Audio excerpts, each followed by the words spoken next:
Pemirsa, satu orang terluka dalam penyerangan serta pengeroyokan oleh kelompok pesilat di kota Surabaya, Jawa Timur. 3 orang pelaku, 1 diantaranya masih di bawah umur, diamankan polisi.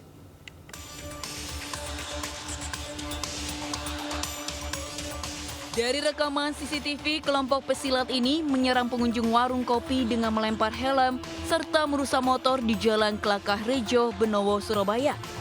Bentrokan pun terjadi saat kelompok pesilat bertemu dengan kelompok pesilat lain saat melewati Jalan Banjar Sugihan.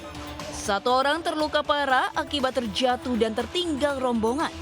Pasca kejadian, polisi mengamankan 3 terduga pelaku pengeroyokan tersebut. Salah satu pelaku diantaranya masih di bawah umur. Pada saat rombongan korban ini melewati jalan tersebut, kemudian dilakukan penyerangan dari warga sekitar. Ada informasi sebelumnya ada pelemparan batu ke arah perkampungan.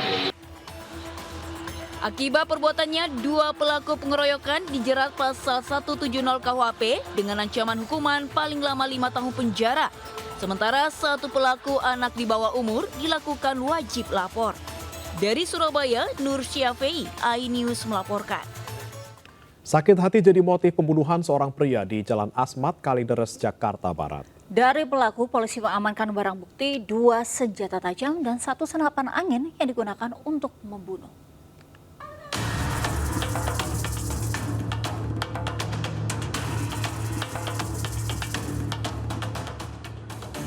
Polisi menggelandang Sofian Faki, pelaku pembunuhan seorang pria di Jalan Asmat, Kelana Kamal, Kalideres, Jakarta Barat.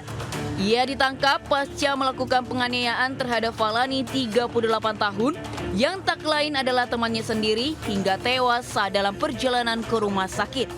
Polisi juga mengamankan barang bukti 2 senjata tajam dan 1 senapan angin. Sementara motif penganiayaan lantaran sakit hati, istri pelaku memiliki hubungan spesial dengan korban. Pelaku yang gelap mata menjebak korban dengan mengirim pesan mesra menggunakan ponsel istrinya.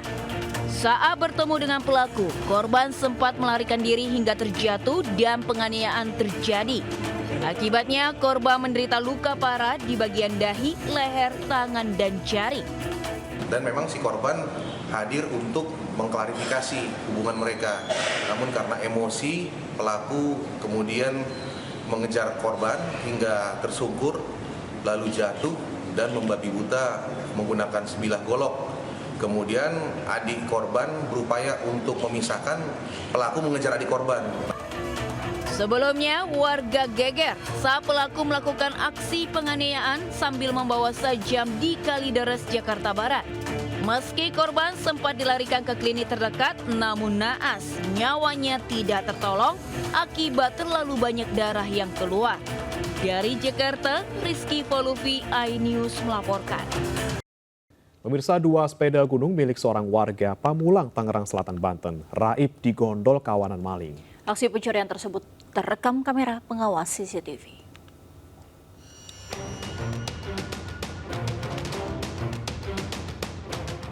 Kamera pengawas merekam aksi 2 pelaku pencurian sepeda di sebuah rumah warga kawasan Pamulang, Tangerang Selatan, Banten. Melihat suasana sepi, pelaku masuk dengan melompat pagar dan langsung mengambil sepeda gunung dari parkiran rumah. Pemilik rumah baru menyadari kehilangan sepeda setelah melihat rekaman CCTV. Atas kejadian ini, korban alami kerugian puluhan juta rupiah. Kini korban telah melaporkan kasus pencurian ke pihak berwajib dengan menyerahkan rekaman CCTV.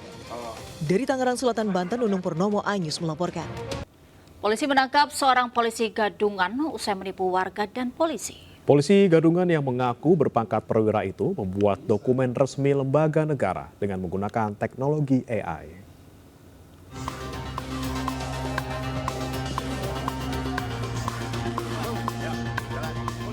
Polisi gadungan ini tak berkutik saat digelandang aparat Satreskrim Polresta Bogor Kota. Ia diringkus saat beraksi dengan seragam Polri berpangkat Ibda di stasiun Cilebut, Bogor, Jawa Barat beserta sejumlah barang bukti.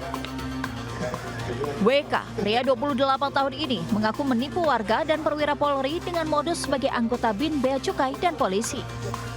Untuk meyakinkan korban, pelaku membuat dokumen lembaga resmi dengan menggunakan kecerdasan buatan atau artificial intelligence AI. Pelaku pun bisa meraup untung hingga ratusan juta rupiah.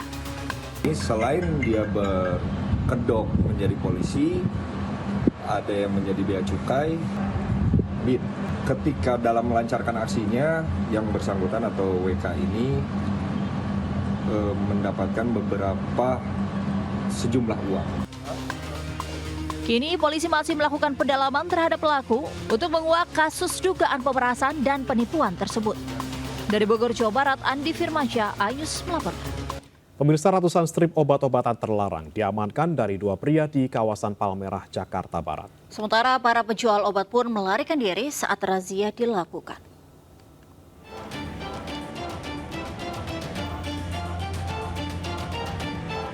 Petugas gabungan BPOM, Satpol PP dan TNI Polri melakukan razia obat-obatan terlarang di pinggir Jalan KS Tubun, Kota Bambu Selatan, Palmerah, Jakarta Barat. Para penjual obat-obatan pun kocar-kacir melihat kedatangan petugas.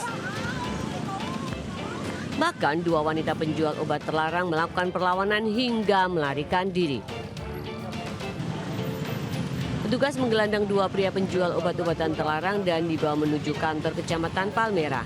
Dari keduanya, petugas mengamankan obat-obatan terlarang jenis Tramadol dan Excimer. Menurut petugas, kedua obat jenis G ini dapat memberikan halusinasi bagi yang mengkonsumsinya. Tapi kalau nanti berlebih dan itu sudah melebihi batas, itu tentunya akan membahayakan kesehatan, bisa menyebabkan kematian sebenarnya.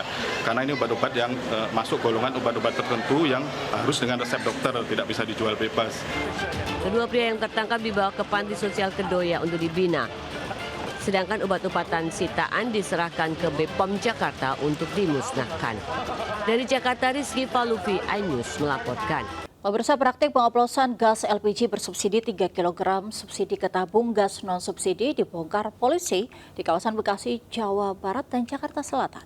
Ya, hasil bisnis ilegal itu pelaku meraup keuntungan ratusan juta rupiah setiap bulannya.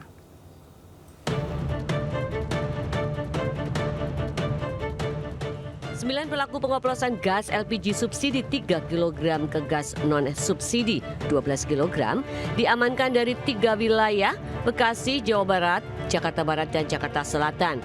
Setiap pelaku memiliki peran masing-masing mulai dari pemilik, pengawas, penjual, pemilik bahan baku atau pemilik pangkalan, serta dokter atau yang bertugas mengoplos gas.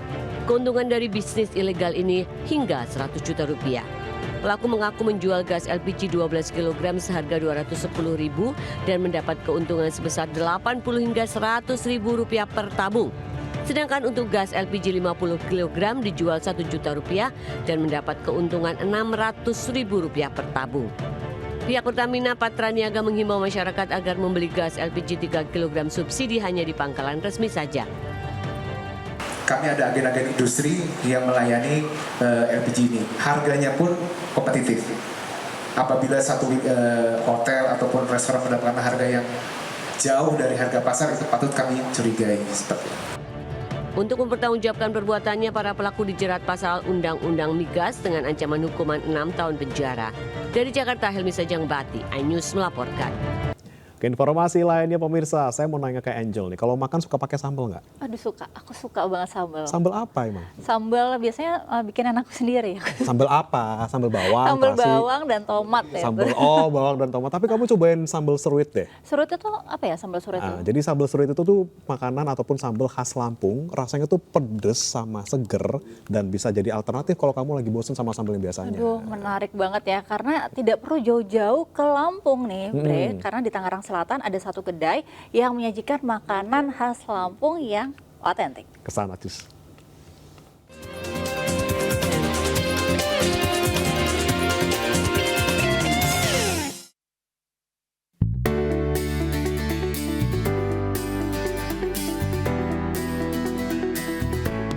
Pemirsa, untuk Anda yang hobi banget makan sambal, saya ada rekomendasi sambal dari daerah Lampung, yaitu namanya sambal seruit. Kira-kira apa yang bikin berbeda dari sambal seruit ini dengan sambal yang lainnya? Langsung saja kita coba ya. Sambal seruit asal Lampung namanya kian akrab karena cukup mudah ditemukan di berbagai daerah. Campuran cabai, tomat, dan beragam rempah menyehatkan ini menciptakan rasa pedas yang dirindukan.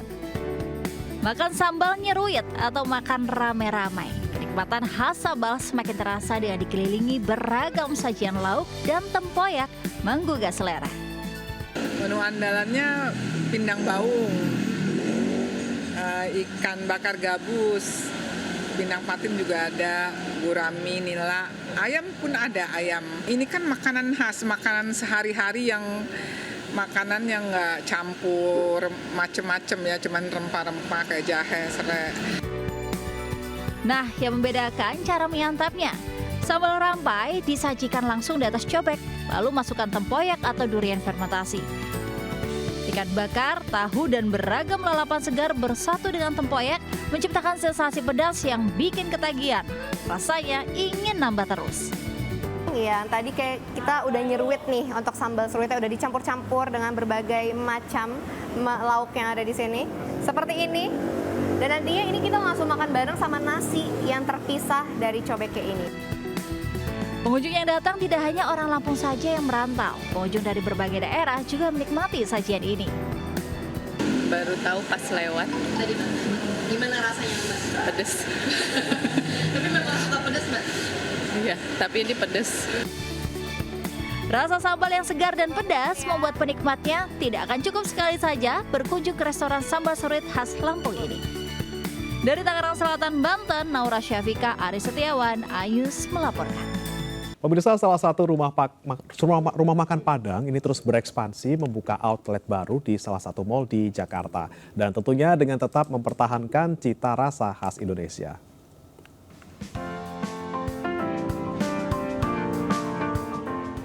Restoran Padang Sederhana atau SA telah menjadi salah satu ikon kuliner di Indonesia yang berdiri sejak tahun 1972. Rumah makan ini merupakan hasil kerja keras pendiri dan pemilik, yakni Bapak Bustamam. Padang Sederhana terus melakukan ekspansi dengan membuka outlet baru di pusat perbelanjaan kota Jakarta yang berlokasi di Lipo Mall Nusantara yang sebelumnya Plaza Semanggi. Kita membuat pasar untuk para generasi muda Gen Z. Di mana ketika dia makan di tempat kita ini, dimakan Padang Sederhana, tidak merasa old fashion. Restoran ini dibuka di dalam bulan yang penuh berkah. Ya, dan bisa sukses karena saya juga melihat tempat ini beda. Rumah makan ini pun konsisten menyajikan menu khas Indonesia dengan kebersihan serta nilai gizi yang senantiasa dijaga. Dari Jakarta, Aulina Iyasya, Seto Pratomo, iNews melaporkan. Dengarkan berita bersuara. Klik fitur text to speech di inews.id. Pemirsa, Indonesia menerima 100 ton kurma yang diberikan Raja Salman dari Kerajaan Arab Saudi. Pemberian kurma merupakan bentuk perhatian Kerajaan Arab Saudi menyambut bulan Ramadan 1446 Hijriah. Menteri Agama Nasaruddin Umar secara simbolis menerima kurma sebanyak 100 ton yang dikirim Raja Salman dari Arab Saudi di Kementerian Agama Jakarta Jumat. Pemberian kurma ini merupakan komitmen dan bentuk perhatian Kerajaan Arab Saudi terhadap kebutuhan umat Islam di seluruh dunia, khususnya umat Muslim di Indonesia menjelang bulan Ramadan 1446 Hijriah. Nasaruddin mengapresiasi kepada Duta Besar Kerajaan Arab Saudi Faisal bin Abdullah Al-Amudi dan pemerintah Arab Saudi karena konsisten memberikan kurma kepada Indonesia. Nantinya kurma akan dibagikan kepada masyarakat melalui masjid, ormas Islam, kampus, dan daerah lain yang membutuhkan. Meski demikian, tidak semua daerah akan mendapat kurma ini karena kendala transportasi.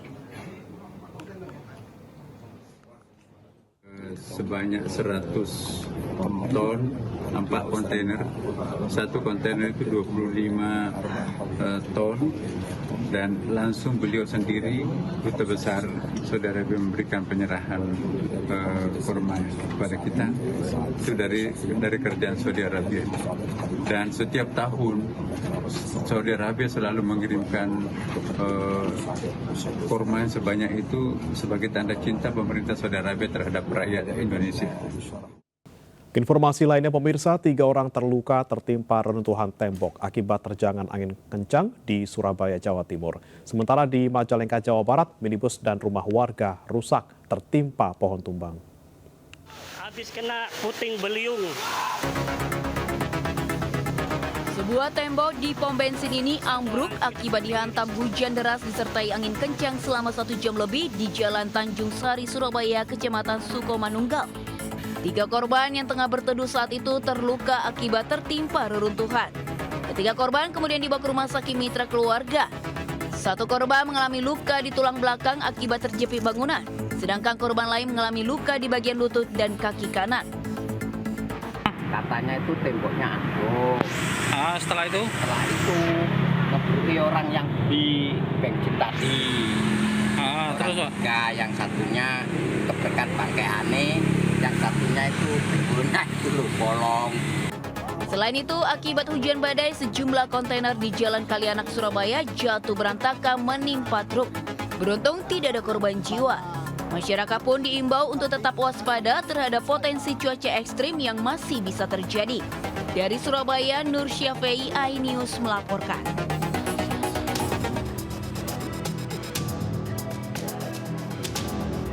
Mobil minibus yang tengah terparkir di halaman rumah ini tertimpa pohon tumbang di Desa Gunung Sari, Kasokandel, Majalengka. Pohon tumbang akibat terjangan angin puting beliung. Tumbangnya pohon juga menutup jalur jalan Bandung-Cirebon atau sebaliknya, tepatnya di Kecamatan Dauan, hingga menyebabkan kemacetan panjang. Pohon tumbang juga terjadi di Kecamatan Kertajati hingga merusak sejumlah rumah warga. Terjangan angin ini terjadi di sejumlah kecamatan di wilayah utara Majalengka.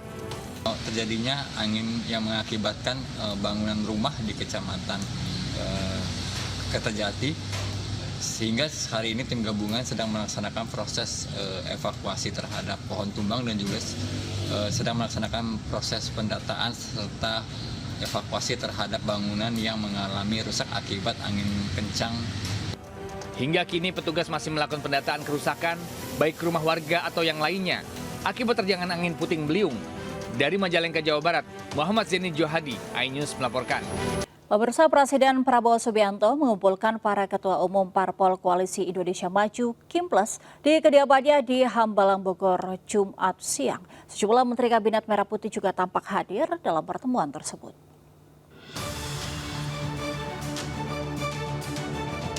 Sejumlah Menteri Kabinet Merah Putih beserta jajaran elit partai politik yang tergabung dalam Koalisi Indonesia Maju (KIMPLES) mendatangi kediaman Presiden Prabowo Subianto di Hambalang, Bogor. Dalam rangka acara silaturahmi KIMPLES yang digelar oleh Presiden Prabowo bersamaan dengan rangkaian acara HUT Gerindra. Sejumlah menteri dan elit partai politik nampak diboncengi oleh motor menuju kediaman Presiden Prabowo. Juga selamat, tadi sudah diumumkan untuk 2029 ya. Tentu PAN sebagai partai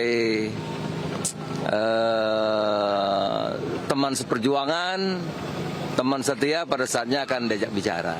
Ya, makasih. Silaturahmi biasa. Semua diundang.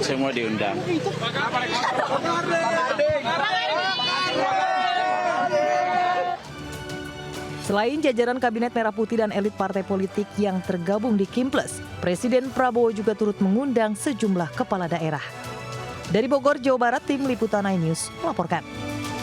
Dalam silaturahmi Koalisi Indonesia Maju atau KIM yang dihelat di Padepokan Garuda Yaksa, Hambalang, Bogor, Jawa Barat, Presiden RI Prabowo Subianto mengimbau partai-partai di Koalisi Indonesia Maju untuk menggencarkan perbaikan sekolah di daerah masing-masing dan tidak perlu menyelenggarakan seminar-seminar. Rakyat perlu irigasi, bikin irigasi. Rakyat perlu pupuk, adakan pupuk. Rakyat perlu bibit, kasih bibit. Sekolah diperbaiki, perbaiki sekolah. Tidak usah seminar lagi. Ya. Lebih baik kabupaten dan gubernur kalau ada dana, lebih baik perbaiki sekolah-sekolah. Komisi 11 DPR RI menyetujui efisiensi APBN pada Kementerian Keuangan sebesar 8,99 triliun dari pagu anggaran 53,19 triliun menjadi 44,20 triliun. Menkyu menegaskan efisiensi anggaran tidak berdampak pada beasiswa pemerintah yang sedang berjalan.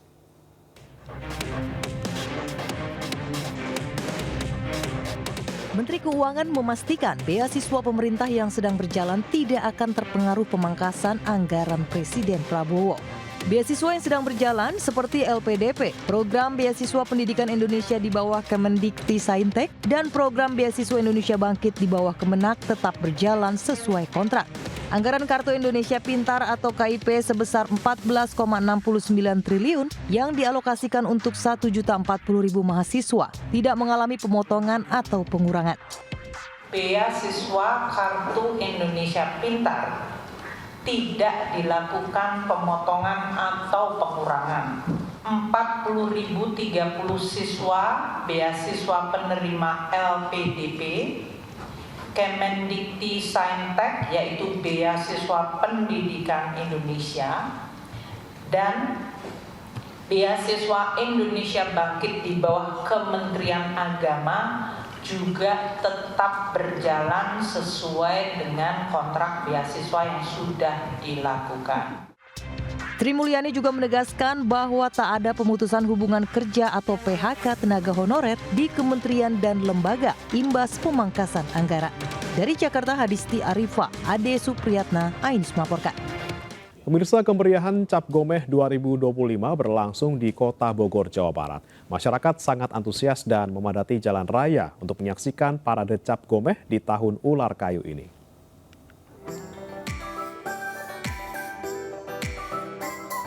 Cap Gomeh dirayakan dengan meriah di Kota Bogor, Jawa Barat. Masyarakat tumpah ruah memadati Jalan Surya Kencana hingga Jalan Siliwangi untuk menyaksikan parade Bogor Street Festival Cap Gomeh 2025. Selain budaya Tionghoa, Festival Cap Gomeh tahun ini juga menampilkan beragam atraksi budaya daerah yang melambangkan keberagaman di Indonesia. Pesertanya ada yang Muslim, ada yang Kristen, ada yang Hindu, ada yang Buddha. Jadi semuanya ikut serta dan juga pesertanya pun beragam, tidak hanya dari Bogor tapi dari luar kota, terlihat ada dari Minahasa, dari Papua. Ya ini yang betul-betul Indonesia Mini itu di sini. Kita melihat bahwa ini adalah tanggung jawab kita bersama bagaimana kita melestarikan seni dan budaya yang begitu kaya di Indonesia ini, di NKRI ini, dan ini tidak boleh dilupakan. Wayang kita angkat ya, selain seni budaya yang tadi kita saksikan kemarin malam itu ada wayang. Semangat persatuan dan kebersamaan dalam perayaan Cap Gomeh di Kota Bogor juga turut dirasakan Direktur Utama PT MNC Capital Indonesia Tbk, Yudi Hamka. Atas nama MNC Group dan juga MNC Financial Services ya, kami sangat merasa terhormat, berterima kasih sekali bisa bersinergi dengan Panorama Group untuk mendukung acara Pesta Budaya Rakyat. Saya kira Indonesia ini sangat kaya dengan budaya, sangat kaya dengan keberagaman. Mudah-mudahan itu menjadi satu tonggak pemersatu bangsa kita semua. Cap Gomeh di Kota Bogor menjadi salah satu festival yang menyatukan elemen budaya, seni, dan etnis keagamaan yang ada di Indonesia. Ajang ini juga diharapkan dapat menjadi daya tarik wisata di Kota Bogor. Dari Bogor, Jawa Barat, Wenda Nura, Indra Purnama, iNews melaporkan. Dengarkan berita bersuara. Klik fitur text to speech di inews.id. Kita beralih ke informasi mancanegara. Pemirsa, 30 WNI diduga terlibat dalam kegiatan penipuan daring diamankan di Pasay, Filipina. 8 diantaranya perempuan. Duduk aja di situ. Komisi Anti Kejahatan Terorganisasi Kepresidenan Filipina PAOCC menyelamatkan 30 WNI dari asrama Pogo yang diduga dikelola warga negara Tiongkok di Kota Pasay. Para WNI ini diduga ditahan secara ilegal. Pogo Philippine Offshore Gaming Operators telah dilarang karena kasus ilegal termasuk perdagangan manusia dan judi daring lintas negara. Di antara 30 WNI, 13 diantaranya memutuskan mengajukan tuntutan pidana terhadap 2 bos Tiongkok tersebut. Kedua tersangka Tiongkok dan 30 WNI saat ini berada di fasilitas penahanan PAOCC. Duduk aja di situ, nggak ada pesanan, nggak apa-apa. Informasi lainnya, pemirsa, warga terlibat bentrokan dengan petugas keamanan khusus perumahan Pantai Indah Kapuk yang menghadang aksi warga di tengah jalan. Warga tuntut dibukanya akses jalan.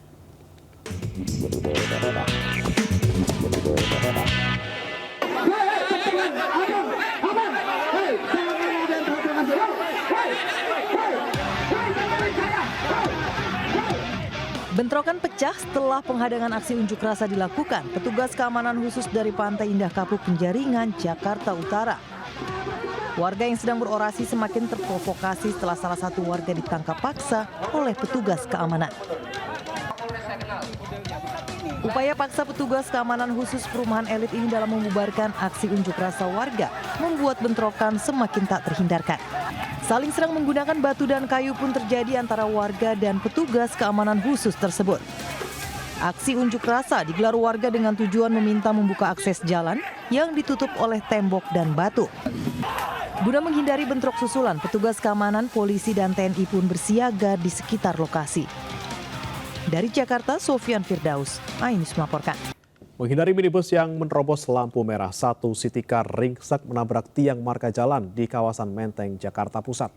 Akibatnya, satu orang luka berat dan dibawa ke rumah sakit.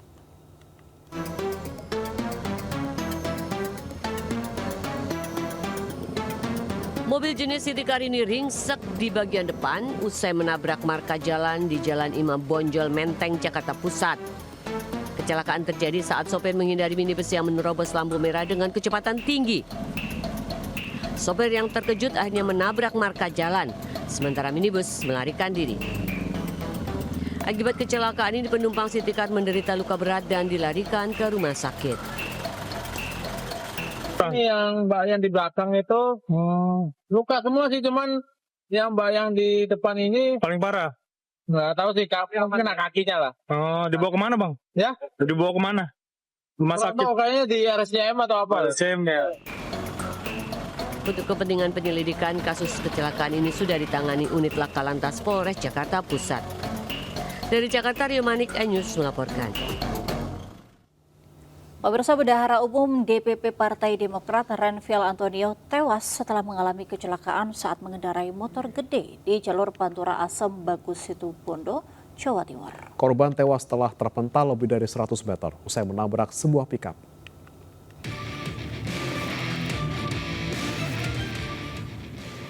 Video amatir warga merekam detik-detik pasca kecelakaan yang dialami Bendahara Umum DPP Partai Demokrat Renvil Antonio. Jasad korban tergeletak di pinggir jalan Pantura Asem, Bagus Situbondo, Jawa Timur, dan dievakuasi ambulans ke rumah sakit setempat. Sebelumnya motor gede yang dikendarai korban melaju dari arah Surabaya menuju Banyuwangi, menyenggol sebuah pickup yang mendadak berbelok. Korban pun tewas akibat luka parah di kepala dan patah tulang di tangan dan kaki setelah terpental sejauh 100 meter. Tahu kalau waktu kejadiannya waktu saya sudah tahunya sudah geletak itu orangnya, sudah mati. Yang meninggal naik apa Pak? Naik sepeda motor. Motor gede atau gimana? Iya, motor gede. Dari arah mana Pak? Dari arah barat. Mau ke? Katanya mau ke Banyuwangi. Mau ke Banyuwangi. Meninggalnya di lokasi apa gimana? Iya. Di lokasi. Hancur nggak Pak kondisinya? Enggak, cuma kepala itu, kaki.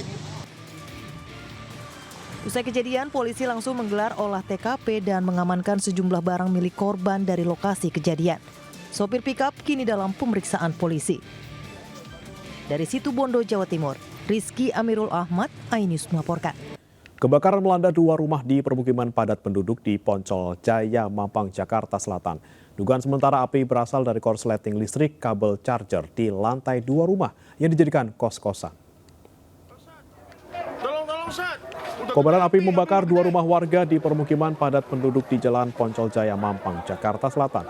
Tugas pemadam kebakaran dibantu warga berjibaku memadamkan api. Api muncul pertama kali dari lantai 2 sebuah rumah yang dijadikan kos-kosan. Dugaan sementara api berasal dari kabel charger atau korsleting listrik. Api berhasil dipadamkan setelah petugas menerjunkan 19 unit mobil damkar ke lokasi. Beruntung tidak ada korban luka maupun jiwa dalam peristiwa ini.